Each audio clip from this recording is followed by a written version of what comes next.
All right, welcome back, everyone. It's lovely to see you all. It's lovely to see a new face, Ildiko. Welcome.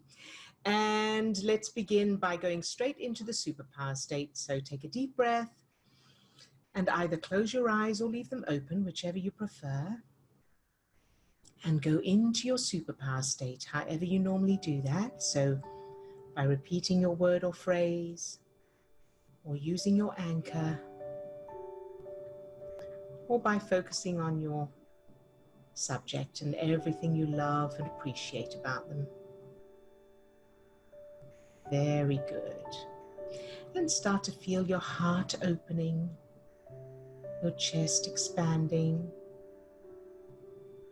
as that light, that energy shines out from your heart. Very, very good. Now allow that light or energy to spread down to your toes, up to the top of your head, and out to your fingertips. So you're now full of that light, that energy, that love.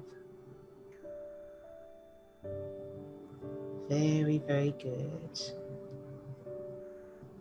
And now allow that light or energy to fill each of the 50 trillion cells that make up your body.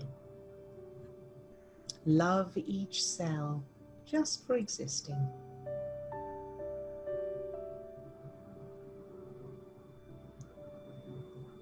Good job. And now allow that light or energy to fill the little you, yourself as a child, any age.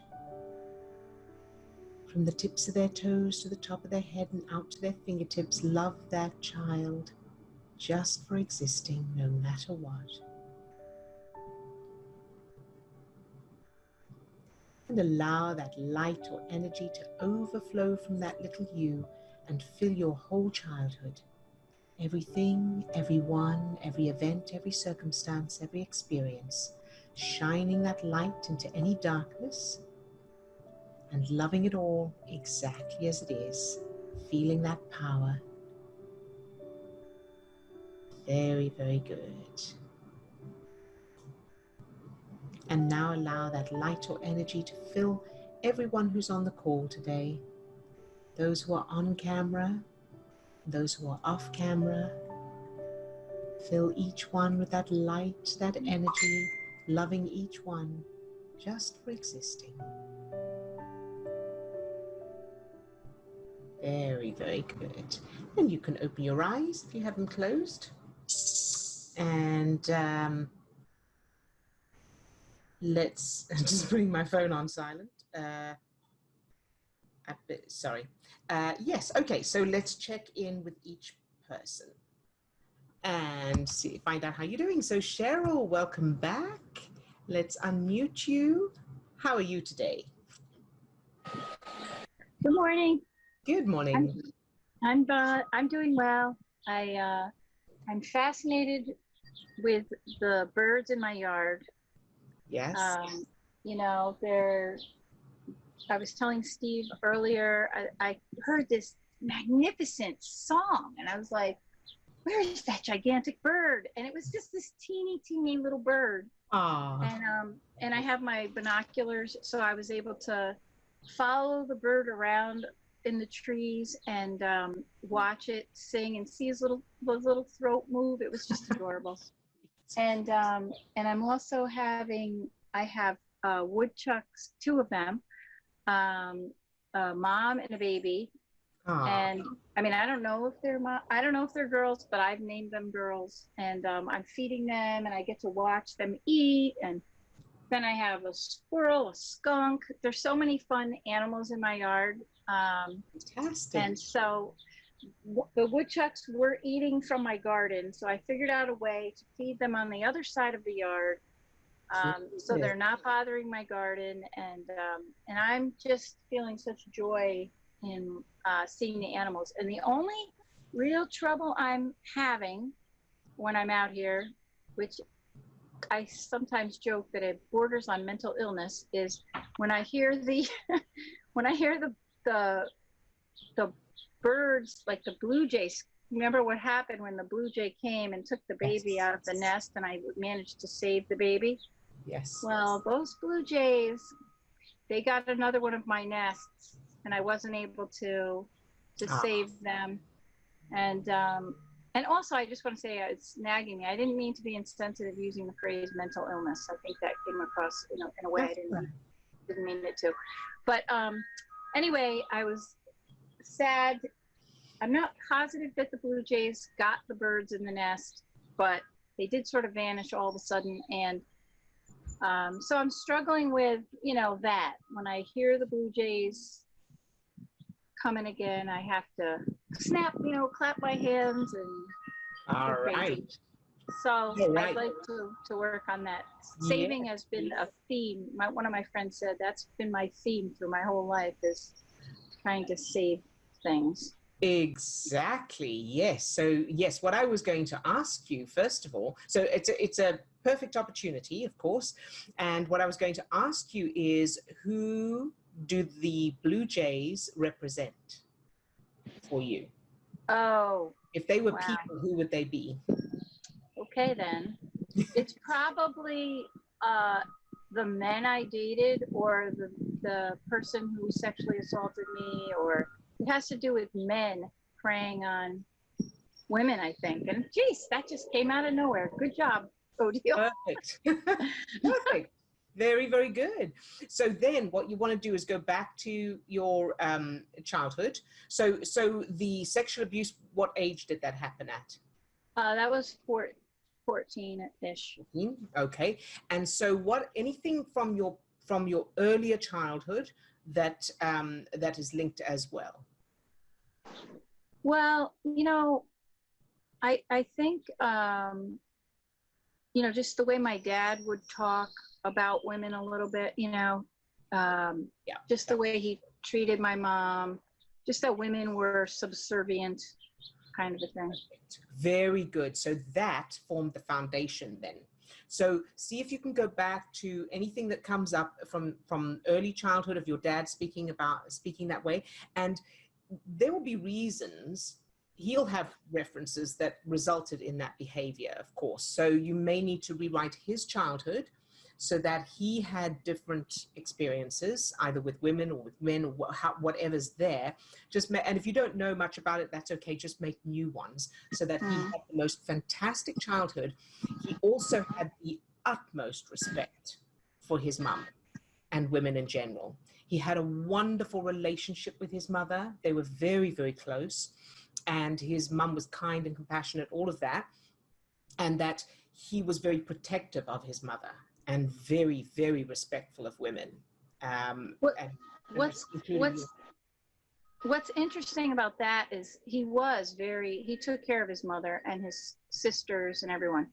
But what's funny is that his sister, my Aunt Olympia, we have recently reconnected, and she just sent me the first 2 pages of her memoirs last week.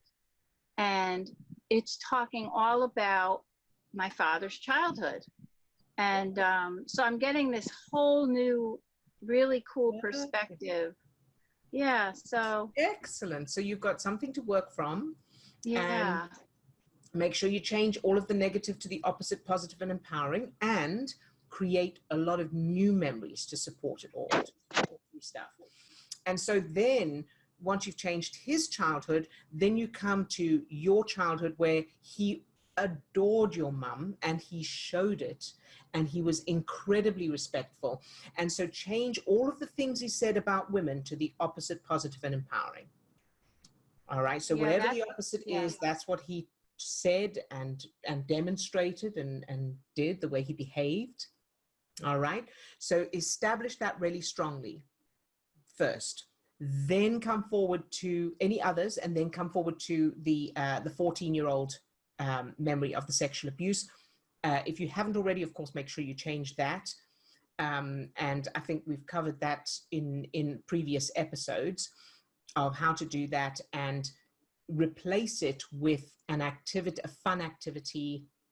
Make sure that you change the person to the opposite, positive, empowering, so that they are, kind, compassionate, fun, enthusiastic, supportive, all of those things. So I think we've lost you on the internet thingamabob, but hopefully you'll get it in the recording. So hopefully that'll help. And let me know, of course, if you have any questions or need clarification on anything.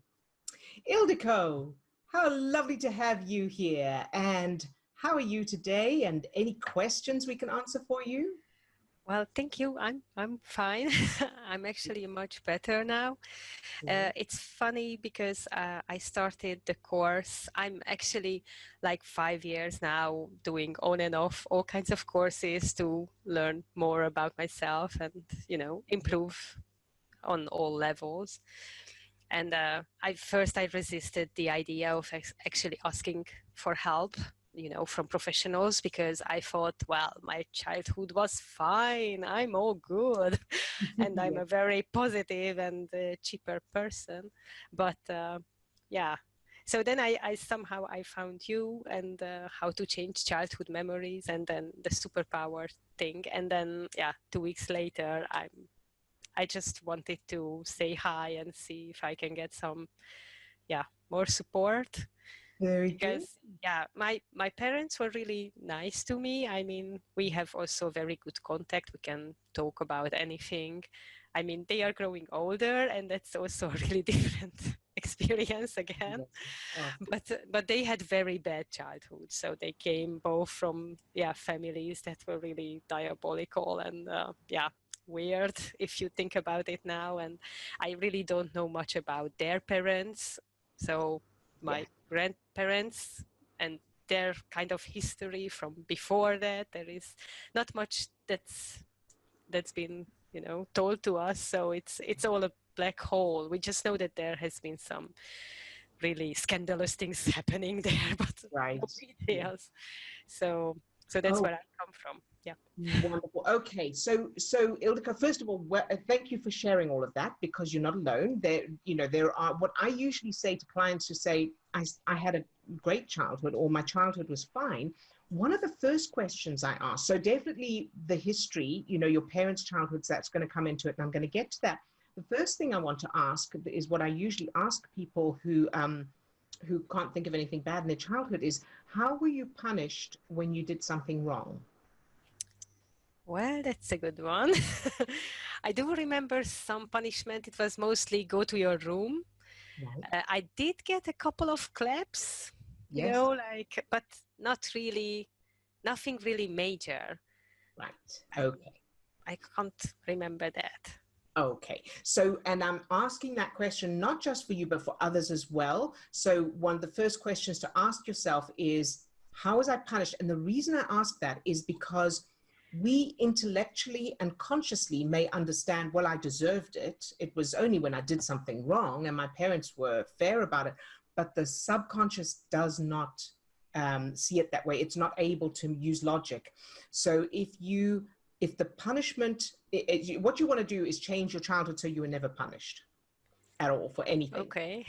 So good. Stepping stone to that is where you did something wrong, and then instead of punishing you, your parents explained it to you and said, okay, so this, just so you know, you don't need to do this, and this is what we want you to do instead, but we love you, all of that. And then the final memory is you never did anything wrong.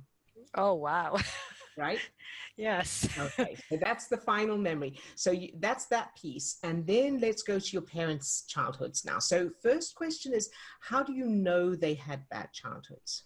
Well, they told us. So both of them come, from moms. Funnily enough, the two grandmas are almost alike. They were both home wreckers. So they both had affairs with already established men who were not very powerful, but they had already their lives, and they were, they had a family from which we don't know much. So that's also the scandalous part of it.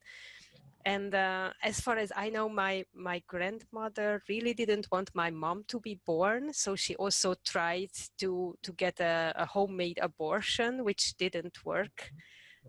Thank God. Yeah. But at the time that it was not done, abortion was not an option. But she really didn't want it, and so she was kind of an unwanted only child. And Yes. I really feel that that's something that affects me because I have that. And my dad, he has a brother, an older brother, and there was also something, this homewrecker situation, and the dad also was kind of, thrown out of the home. And then, he died a couple of years later, so they didn't really knew each other that well either. So, yeah. Okay, so there's a lot of stuff there, as you said. Now, here's an important piece for you and for everybody else who's listening, who this applies to, is that when we are told about things, the brain automatically forms memories as if it was real. So you might as well have been there experiencing all that. So as we are told things, the brain automatically, especially when it's emotional. So when it's like, there's a lot of emotion, and especially negative emotion, the brain, through that protection mechanism, through that survival instinct, forms the memories as if they're real. And even if it wasn't true, the brain forms it as if it's true. So that's why it's affecting you, right?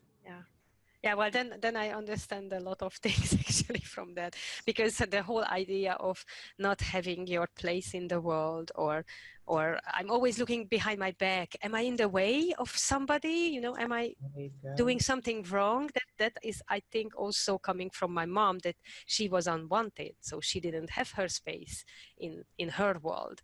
So that is kind of something which weighs down on me, maybe.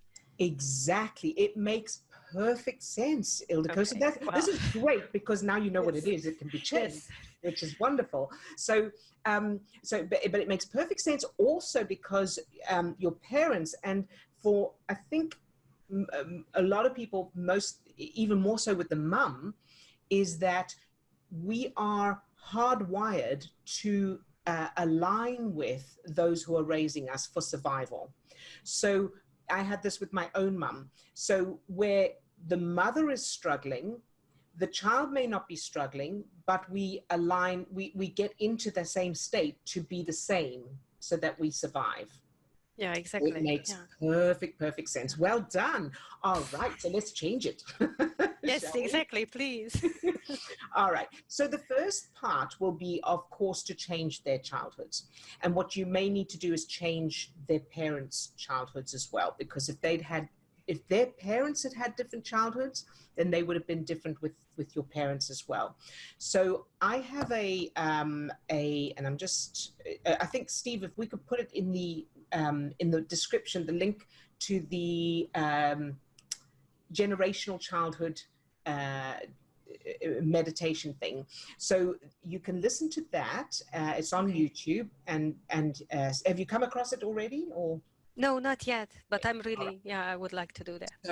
So if you go to that link, we'll put it in the description, and then when you press play and you listen to it and you follow along, and it'll talk you through changing your grandparents' childhoods and then your parents' childhoods one at a time.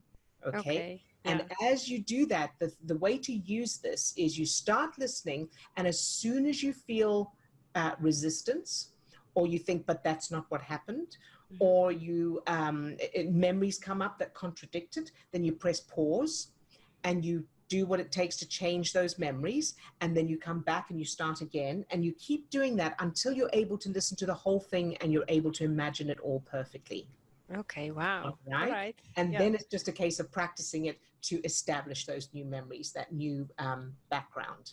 Does that sound good? Yes, very good. Thank you. Good. You're very welcome. And then once you've done that, then you can change your childhood with those new parents. Well, it's still your same parents, but they're different because of the way they. So although your parents were lovely and loving and all that, you just want to tweak it now so that they were confident and happy and healthy and loved and successful.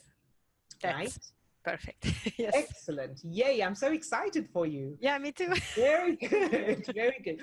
So Steve, if we can also, so if we put the link to the generational childhood meditation, and then also the link to just the video that takes people through changing a memory, so that for those who don't know that one, they've got both links there. Thank you. Yay! Goed zo. Dankjewel. Graag gedaan. Wow. Very good. Good job. And Ildiko, did you have any other questions? Well, this is already a lot of information, so I will just, go back. To go on with. Yes. Right. And then you can always ask, if you get stuck. Oh, I know what I wanted to add in. And this is for everybody, if you find it difficult, like you can't change it, then do due justice. Do the due justice technique. And Steve, sorry, if we can also put the link to that in the description, that would be great.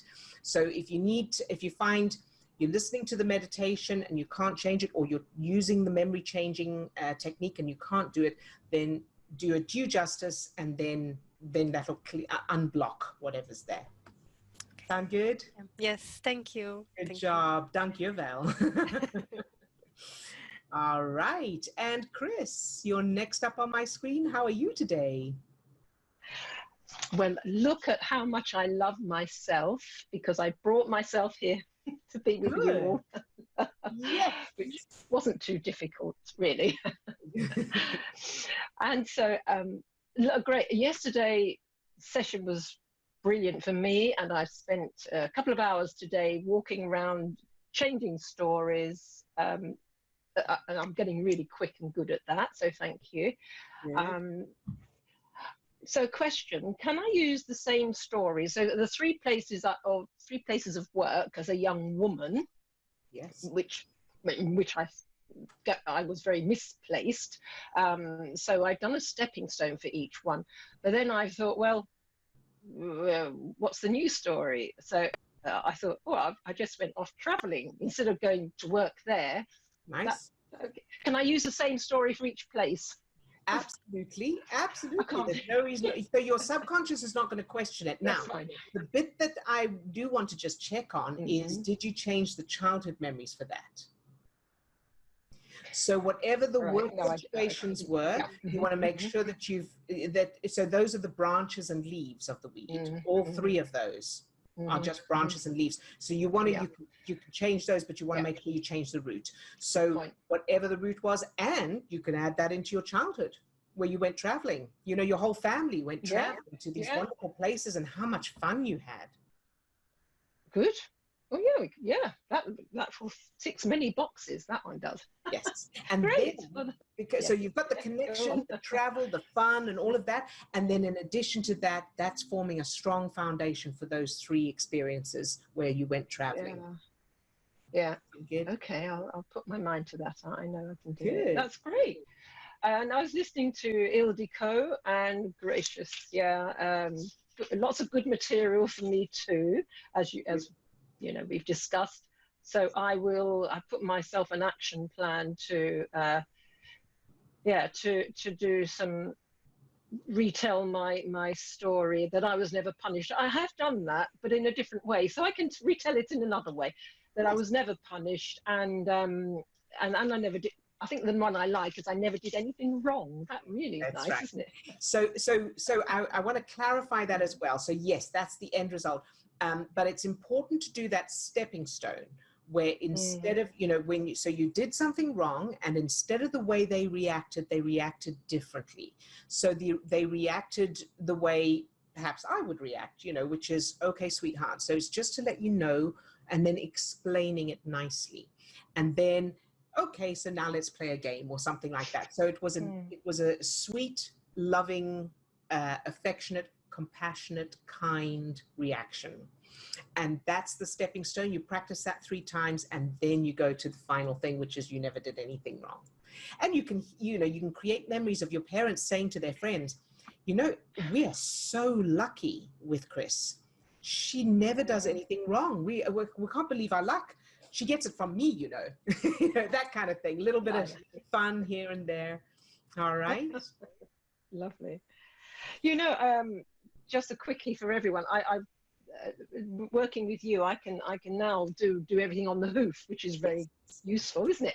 However, I've got reams and pads of lovely stories, and when I sit and read them, that's so important too. That's like a bedtime story to me. Perfect. Yeah. Yes. So the two work well Exactly. together. And I did that for a while as well, where I wrote my new memories in a journal, in a book, and then I used to read them every morning and every evening, and sometimes once or twice during the day. And I know Steve does that still. Yeah. And that's I very think effective. Katrina, I've been watching Katrina, how she formulates her stories, and Yes. I like what she does very much too. That helps. And then the other thing, of course, we've mentioned it before, but it's worth mentioning again because some of our clients do this, is reading the stories onto a recording. So using your phone or whatever you use, you can read the stories and then you can listen to them while you're walking, while you're doing exercise, or lying in bed. And I also want to throw in the Facebook Memory Garden page that we have. Posting about your new childhood is also another way. So like seeing it on Facebook, putting maybe attaching a post. I know, Chris, you're really good at putting it on the memory garden, but I think, allowing others or encouraging others to do the same thing. It's like there's something powerful in that. And I think it is also helpful in that it's jogging other people's imagination as well. Absolutely. So yeah, it's just fun that we're all playing in the same sandbox together. Yes. So thank you, Steve. And there's one more thing I wanted to add, because this was a comment made on one of our YouTube videos just recently. I think it's on the YouTube video of step-by-step changing a memory. Is somebody said, would it be a good idea to create a subliminal recording of my new memories? And that is, if you have the wherewithal, the means to do that, absolutely, that's a great idea that we hadn't thought of before. So thank you to whoever shared that. Appreciate it. And I did thank them in the comments. So there's an extra idea for those who would like to do that. So thank you, Chris. Lots of good stuff there. And any other questions? No, thank you. That's lovely. Thank you. Thank you, sweetheart. Okay, and now moving on to Lisa. Hi, Lisa. Hi. How are you doing today? That'd be really great to see you guys do a subliminal thing with the power surge and everything. That would be really awesome. Yeah. I thought of us creating it. With your voice and everything. It'd be magnificent. Oh, yeah. It's Wave Your Wand Wednesday. Good. Thank you. I forgot about that one. So anyway, I'm gonna have to get more wands. So I'm gonna read really quick. I create wonderful, loving new beliefs about myself. So there are some of the beliefs that I have created for myself over a period of time that really work for me. I'm always safe and very well loved. Everything I need to know is revealed to me in love and light. Everything I need comes to me in the perfect time-space sequence with love. Life is a joy and filled with love. I prosper wherever I turn, and love is always there for me. I'm willing to change and grow with love, and everyone in it is full of love. All is well in my wonderful, loving world. So I really love that. So I was like, I thought I'd read that. I wanted to ask a question about recreating an outcome and using the power surge. Like say I had the, with anything, like say I had a really, really good outcome with this, lots of things, but just in general, like I'm reading from my thing. So how would you go about to using the power surge and creating to do it again and again, creating something that's yay, I do that already, but I would like to do it more. Okay, yes. But am I making sense with that? So recreating something, making it happen again, feeling good with the power surge. Okay, very good. Yes, you are making sense. And I just want to clarify. So can you give me perhaps an example so that I can use be a little bit more clear? Okay, so like getting a I would say like a windfall of money. Yes.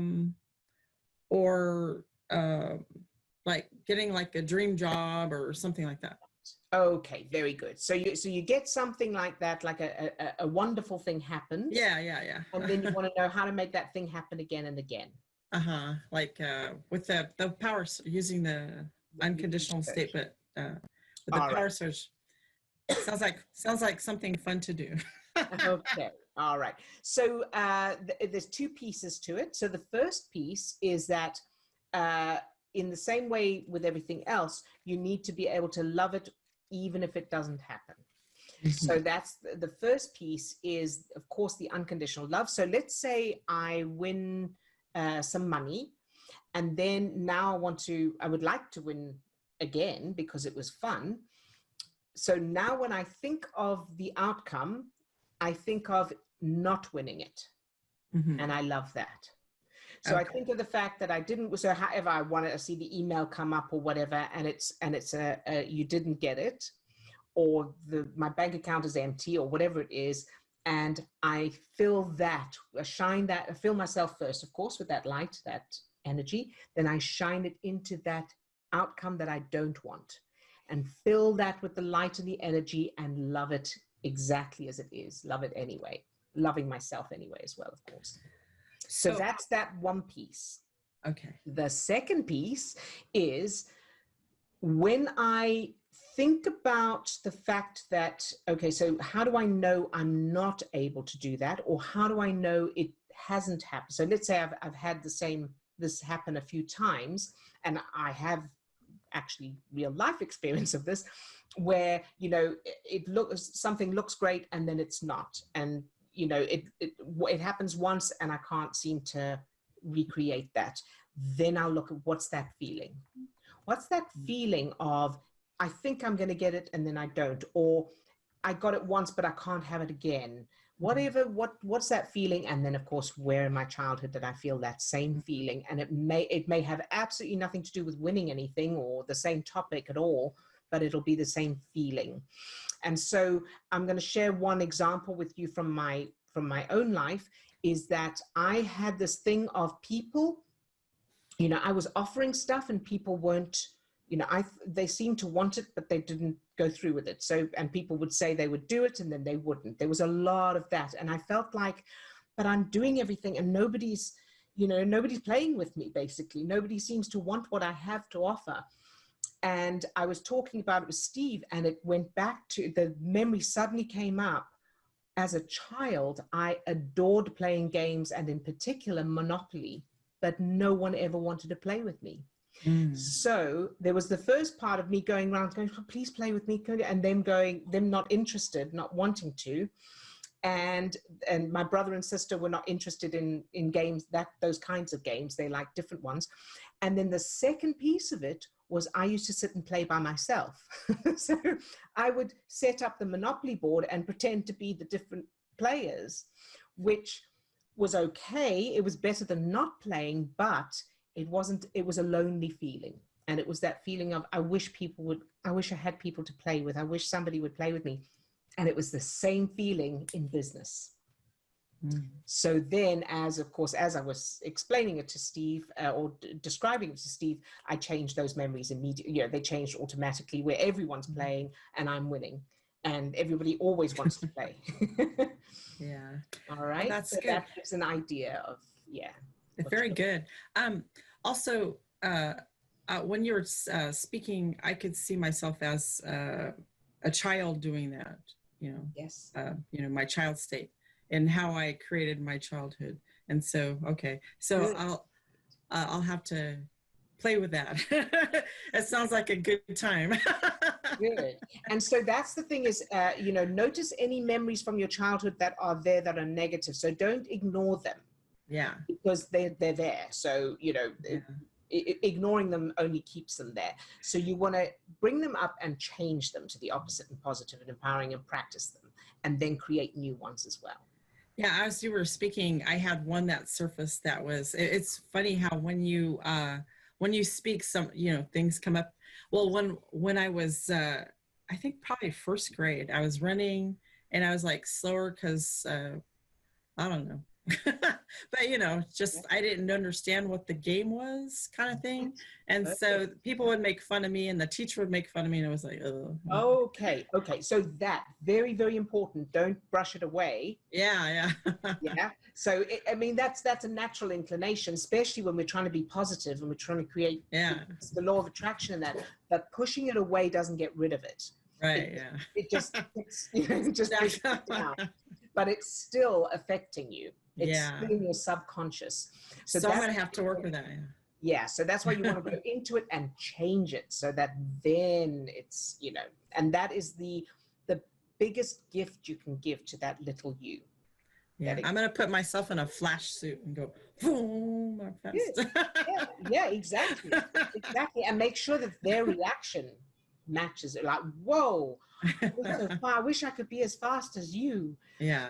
And if you need to, write due justice letters, of course, as well, if you need to clear any resentment or anger that's in there that you may be not acknowledging. Yeah, okay, that sounds good. Good job. Thank you so much. You're very welcome, sweetheart, and thank you for your contribution. Thank you. All right, and Katrina. Hi, Katrina. Any questions for today?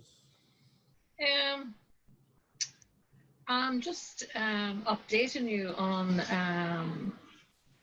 the sign you were working yesterday on the coffee, the money. Yes. And you had finished off with the sign says, so now the sign says, welcome to the winner's enclosure today, Katrina. Perfect. Yeah. That's the horses. That is beautiful. Perfect. Okay. I now turn up every day and I always feel like a winner. Just because I turn up. Yes. Perfect. Isn't that brilliant? Well done, you. I'm so proud of you. I'm so excited for you. Yeah. Brilliant. Yay. Yes. So, a question, what is the question? I also realized afterwards that we didn't get to the actual memory of the coffee. And so you want to just change that as well. So in the first instance, she offers to pay for the coffee and you appreciate that. And you go, oh, that's lovely. Thank you so much. And you go, oh, it's my pleasure. I love seeing you and I feel a connection with you, however you want to do that, where it's a nice thing to receive. Yes, I did do that myself. Yeah. Very good. Good job. Okay, so I went to the shop and I decided to buy a scratch card. Yes. Reluctantly, and anyway, I took it home, and of course nothing. But of course, what's running in the background is 30 years ago, a fortune teller predicted or told me, "Don't do the lotto because you will never win." So every time I go to do it, it's you don't win. Yes, and you know how that works. How just gonna mute. So how that works is your subconscious. So you were told that, and it's not just that. So it's the rest of the references that support it, of course, from childhood. So everything comes together to form that that belief. And then when you go to play the lottery, whether you're picking numbers or you're choosing a scratch card, whatever you're doing, your subconscious is making sure that you are choosing, that it's affecting your choices, it's affecting your decisions. And very often, and this was the case with me, is it will feel like instinct. It'll feel like, intuition rather. It'll feel like intuition, like, oh, these are the lucky numbers. Oh, I got a flash. This is the number, or that's the card to get. And so it feels like I'm getting intuition or guidance or something for this particular thing, but it's your subconscious referring to what it, what proves that you're not supposed to have it, and making sure that you choose the thing that will be in alignment with that belief. Does that make sense? So it's true then I will never win on the lotto? While you've got those references, it's true, but you can change the references, right? So only with your help, Odille. so what you now, a couple of things as well while we're on the lottery story, the lottery topic, and I know that Lisa has done amazing things with winning money through the lottery and scratch cards and things using this method, which is great. But I do want to also add to this. So look at why you want to win the lottery. So let's do this right now. So Katrina, what is it that makes you want to win the lottery or a scratch card or whatever? Well, Lisa typed in something yesterday and said, money comes easy to Katrina, or whatever the thing was. Right. And I thought, rather than ignoring that, I thought, well, yeah, Lisa could be right. Yeah, she could be. Yes. What's the point? Very good. Okay, so there's a couple of things here now. So that was good. It's good that you accepted that, and now it's uncovered some beliefs. So I'm just going to finish this bit first for everybody, is that look at why you want to win the lottery. And for most people, it's because that's the only way they can see to get what they want. It's the only way they can see to have enough money, to have that amount of money, or to be free, or to be independent. Whatever the reasons are for having that money, they think lottery is the only way you can get that, because, where else are you going to get millions of pounds or dollars from? So that's number one. And that is like going, I want to fly from here to Hawaii, but it has to go this route because that's the only route I can see, instead of just getting on the plane and buying a ticket to Hawaii, right? So the first step is setting the intention by using the touchstone. So the touchstone is the final result of how it will feel once you have what you want, which is not the lottery. It's the feeling of whatever it is. So if you had lots of money, what would it feel like? What's a moment in time that can represent that? So it could be, saying to a friend, I'm so lucky, I can't believe how lucky I am. Or, yes, I did it. Or, oh, I'm so grateful that I don't have to worry about anything, or that I have what I have. Something like that, where it's a feeling. It's a moment in time that's a feeling. That's your destination. And that is what you focus on. So whenever you think about money or anything else, you immediately replay that touchstone, whatever that touchstone is. And then doing that and changing the childhood memories, which we'll get to in a minute, then you're in alignment. You've put the coordinate, you've set your destination, you've put the GPS coordinates in the GPS, and now you're going to drive there, and the road will take you there. You don't need to figure out how. So, I desperately wanted to live in America. I always desperately wanted to live in America. The only way I could see to do that was become a successful enough actress or business person to be able to get a visa to live in LA. That's the only way I could see. There's no other way for me to get to America. And here I am, married to the love of my life. I did not see that one coming. So, and doing this, what I love doing. So just because you can't see another way doesn't mean there isn't one. And it's usually something that'll take you by surprise. So if you're tying yourself to a particular method, a particular route, you've got a lot less options for that result to come to you quickly. You may have to wait longer. It may never come, because every time you try that particular route, you hit a roadblock, which is the limiting beliefs, then you go back and you go, oh, well, it's not going to happen or whatever. So that's that piece. So winning the lottery, fun, but not the only way you can get a lot of money. Okay, so that's that. Now, the second thing is, let's look at that belief that goes, so I got a scratch card and I took it home, and of course, there was nothing. Let's look at that, right? Because that's a glaring one. So how do you know, of course, there was nothing? What's that? What's that feeling there?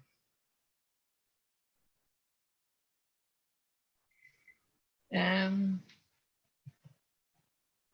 feeling of nothing there. It's just like you're up and then you're down. Yes. It's like hoping, yes, why not? Getting in the moment, yes, and then it falls flat. Yes, and I'm very, very, very familiar with that feeling. All right, so that feeling of getting your hopes up, and then it's reliably it falls, right? So you know that pattern well. So let's look at childhood. Where in your childhood, nothing to do with scratch cards necessarily, but that feeling of you get your hopes up, you think it's going to be, and then it's predictably it's not. Anything there? And if you can't think of anything, that's okay too. I don't think this one's right, but going back to boarding school and my friend, got my hopes up, got all so excited. Oh, I couldn't wait, count down, couldn't wait, and then. That makes perfect sense, indeed. So it's another thread of that. So that's great. Okay, so when you think of that moment in boarding school and your friend, what's there now? Is it only the new memory? Is there anything left of the old memory, or anything like that appears to be completely unrelated pop up? No, because when I think about it, she didn't let me down. She's still here in my life, so it's no. That's good. And so when you think of that moment, arriving in boarding school, seeing your friend, is there anything that stands out as weird or different or negative or anything at all? And it could be literally anything. And if not, that's okay. On the day she told me. Sorry, you broke up there. What was that? Sorry, Odille. No, there's nothing. You're going to have to try another avenue. All right. That's okay. That's fine. This is what we do. So you were, what, 11 years old at that time? Is that right? Yeah. Okay. Yes. So anything before 11 that where it looked like it was going to, you were excited about something, you were hopeful about something, and then your hopes were dashed, or it didn't turn out the way it turned out, you were let down.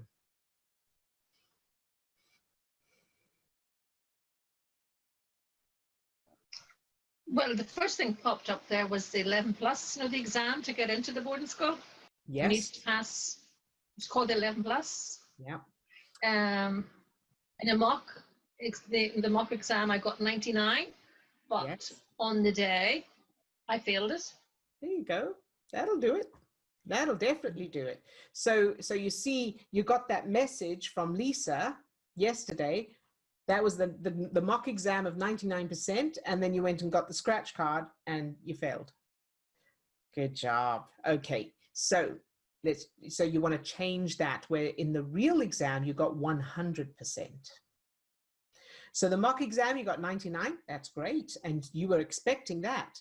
But you're expecting 99%. You get your results back, and it's 100%. How amazing is that? How would that have felt if that was the case?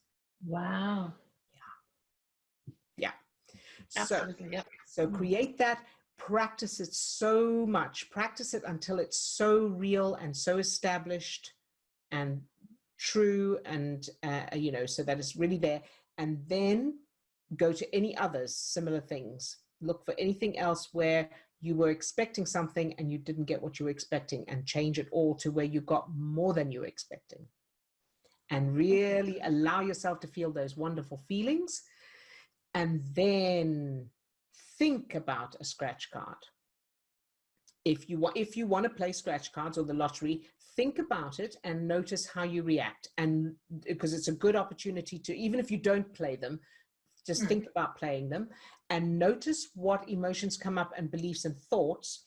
And if you've still got something like, yeah, well, there's no point in doing that, or probably won't, or whatever, there may be completely different ones come up. then you have the opportunity again to clear. So you have the opportunity to clear and change all of those beliefs and references, whether you decide to play the lottery or the scratch cards or not.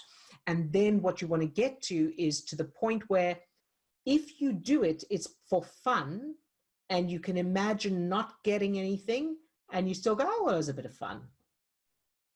Okay. Right? So you're not hanging your hat on that result. Oh, fantastic.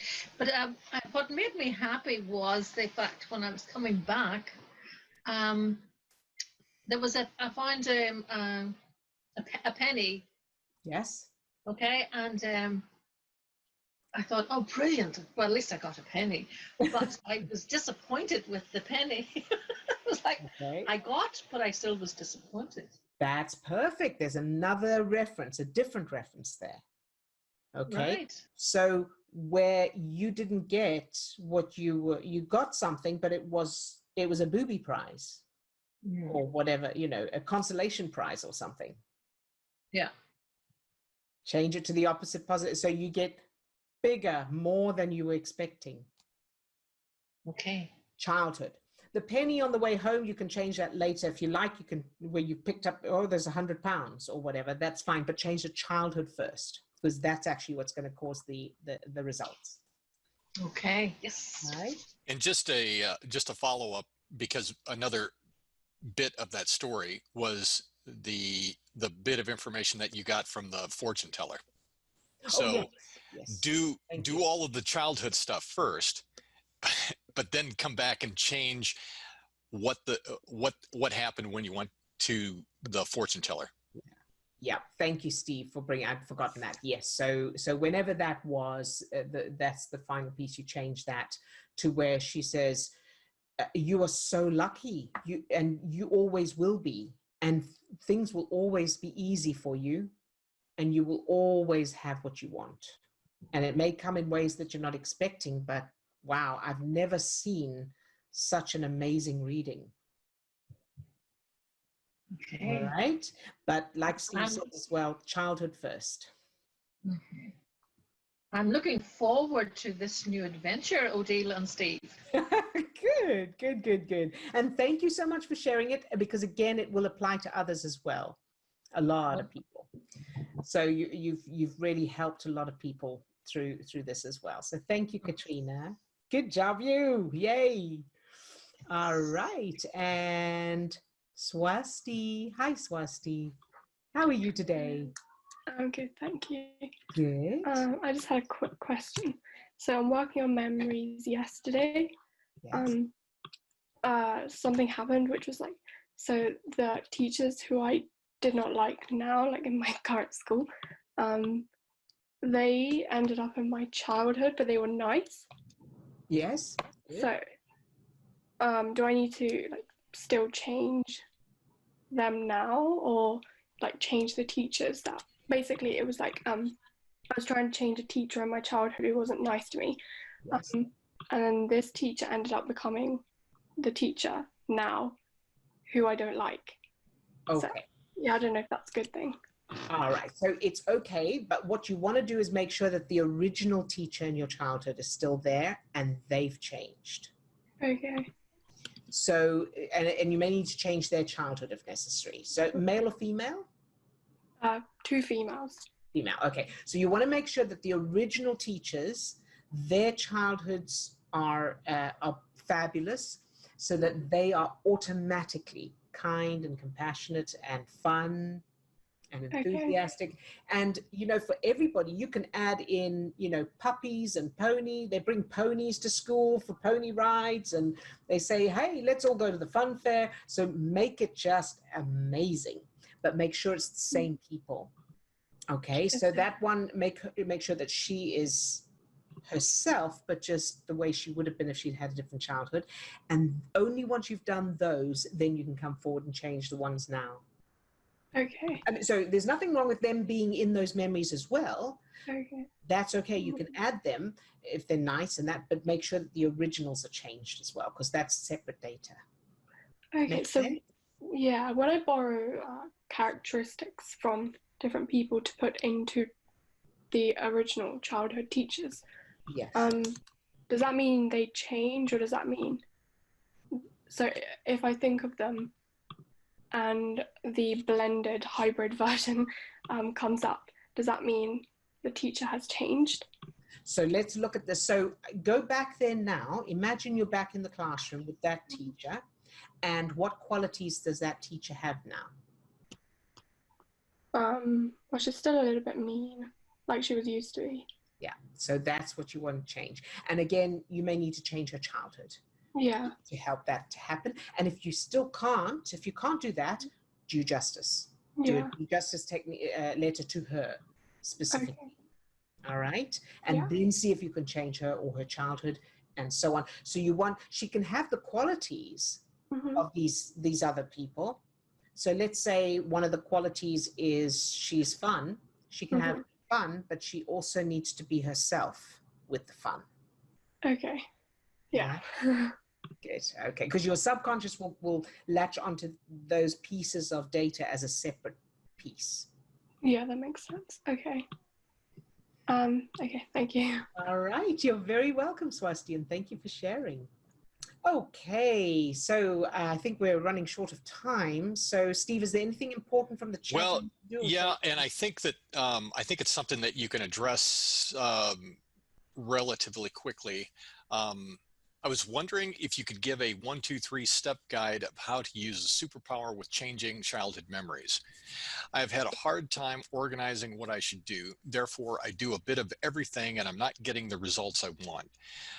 I have the Get Started package, but I'm still confused. I would imagine changing my childhood story would be number 1, but then what? Okay, very good. So I would say use the generational, you start with the generational meditation that we're going to put the link to in the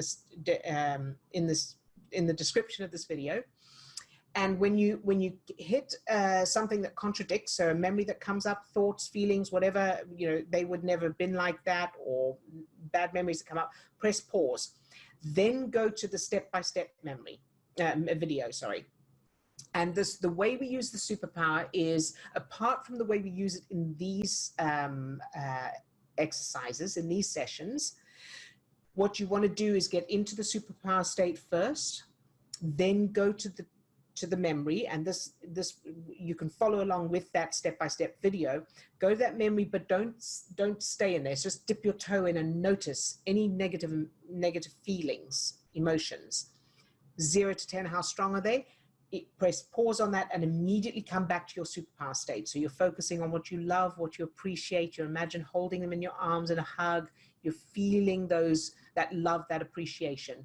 Once that's very strong, press pause and check that memory again. So let's say I was 5 years old and I was in the kitchen and something happened there. Then I'll go 5 years old in the kitchen.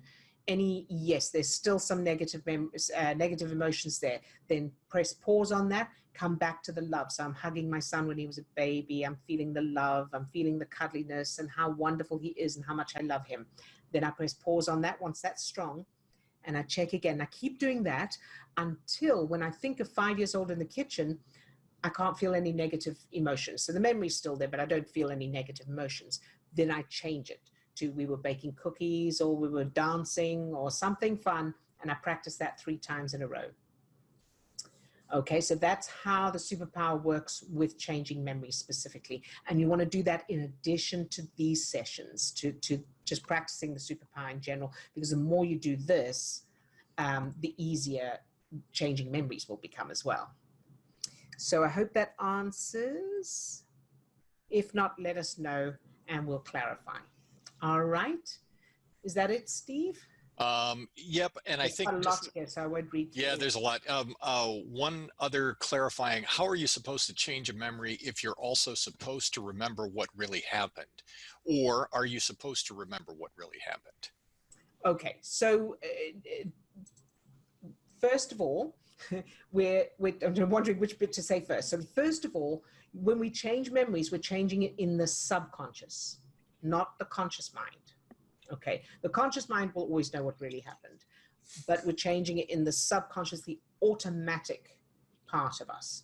So I can, for example, let you, so that's one part. The answer to the second part of the question is there's no need to keep it anyway, unless you need to remember it for, you know, you're going to write a book or you're going to stand up in court and give evidence.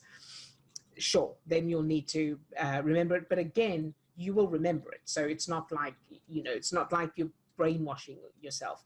So, for example, I can tell you my new memory. When I think of my childhood, I see the new house that I grew up in America with a swimming pool. And I remember the lovely feeling of doing homework at the little desk by the window overlooking the pool, and the wonderful feelings of the games we played together and everybody's happy. So I remember all of that.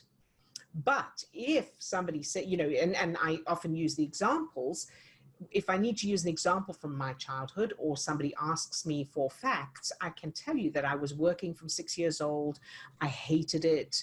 You know, there were long, many, many hours of sitting there, you know, with the other kids on the beach playing, and I was in the hot weather and wearing a uniform and, you know, working before school, after school, and the arguments. And I can tell you all of that. There's no emotions to it because it's just. And so that becomes like the story, and the real one becomes with the emotions, the reality. So hopefully that answers your question. But again, I don't deliberately play those old memories because there's no need for me to do that.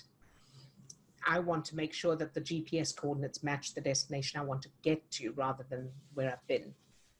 I'm just going to also add on the heels of that, I put into the chat that it's like getting a new telephone number.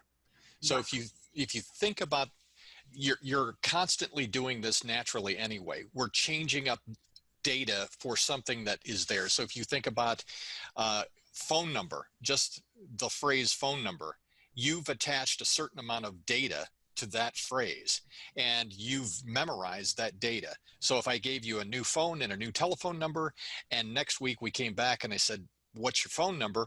You will have attached a new bit of data to that existing information. Phone number now has new data attached to it. So you're just learning a new neural pathway in your brain. That doesn't mean that the old data has gone, because I can tell you what my original telephone number was when I was a kid. So it's back there. It's just that I'm not associating that data with phone number anymore. So I don't know if that helps a little bit, but I especially like what you were saying, Odille, about that it also has a lot more to do with the feeling, that you're attaching this significant feeling. So it's more than just data.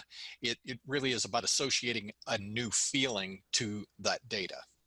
That's it. Yeah. Thank you for that clarification, Steve.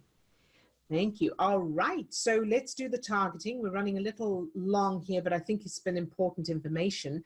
So Steve, if you could send me the target list, please, and let's begin.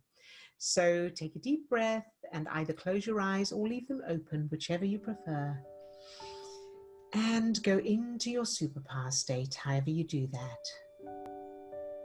So by using your word or phrase, or your anchor, or focusing in on your subject and everything you love about them.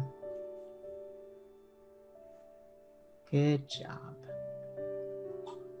And now allowing that light, that energy to shine out from your heart. Feel that feeling of your heart opening, that expansion feeling in your chest. Good job. And now allow that light, that energy to fill each of the 50 trillion cells that make up your body. Love each cell just for existing. Good job. And now allow that light or energy to fill your subject. Love them just for existing.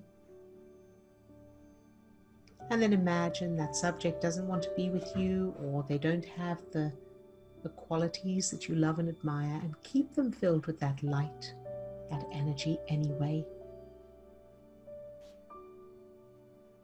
Very good.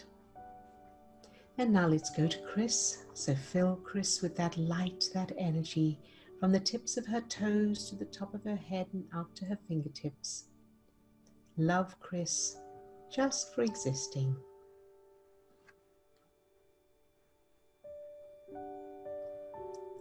Very good. And now allow that light, that energy to overflow from Chris and fill the situation that led her to unsuitable jobs exactly as they are without needing them to change. Whatever that situation is, fill it with that light, that energy, shining that light into any darkness, loving it exactly as it is. And then changing those childhood experiences in imprints, again, filling it all with that light, that energy, even if she never changes them, even if she can't change them, even if they never change exactly as they are. Love it all anyway, shining that light into any darkness. Very good. And now to Lisa.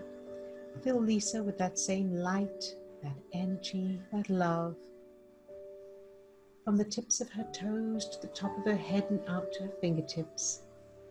Love Lisa, just for existing.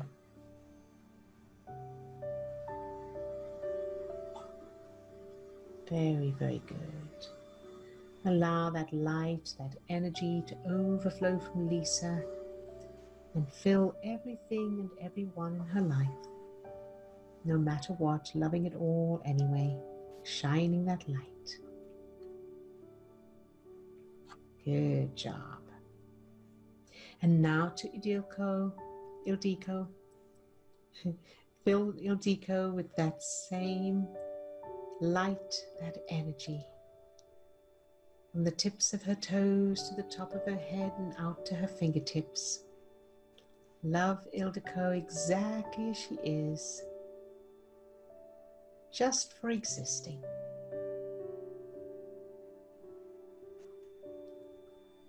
Very good.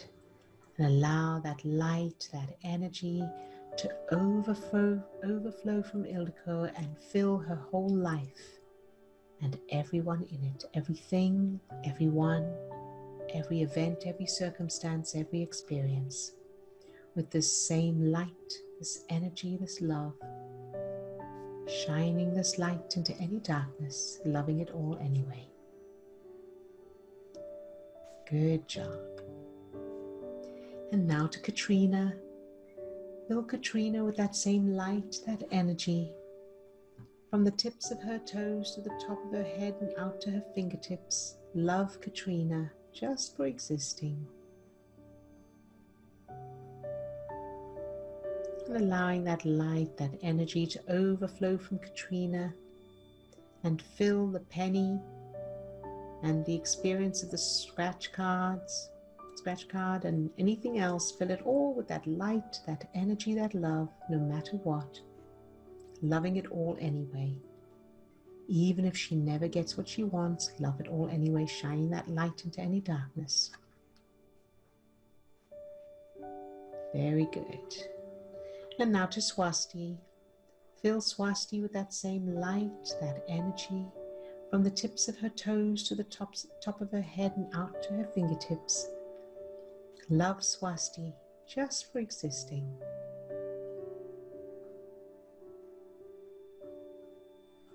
And allow that light, that energy to fill Swasti's IQ exam results and the preparation, even if it doesn't go the way she's hoping it will.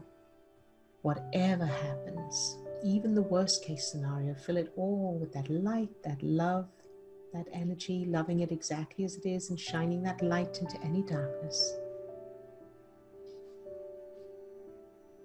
Good job.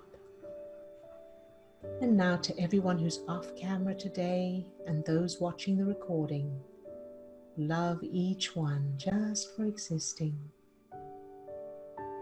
exactly as they are, feeling that connection, that power, that love.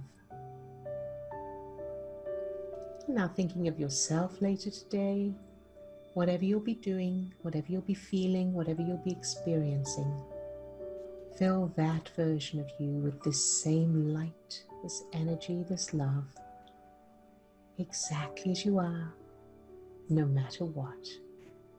Pure, unconditional love. Very good. And now pick one target. So a target in your life or in the world that triggers you, and aim this light at that target. Aim this light, this power, this energy at that target, loving it exactly as it is without needing it to change, shining the light into the darkness and feeling your power as you do that. And surge.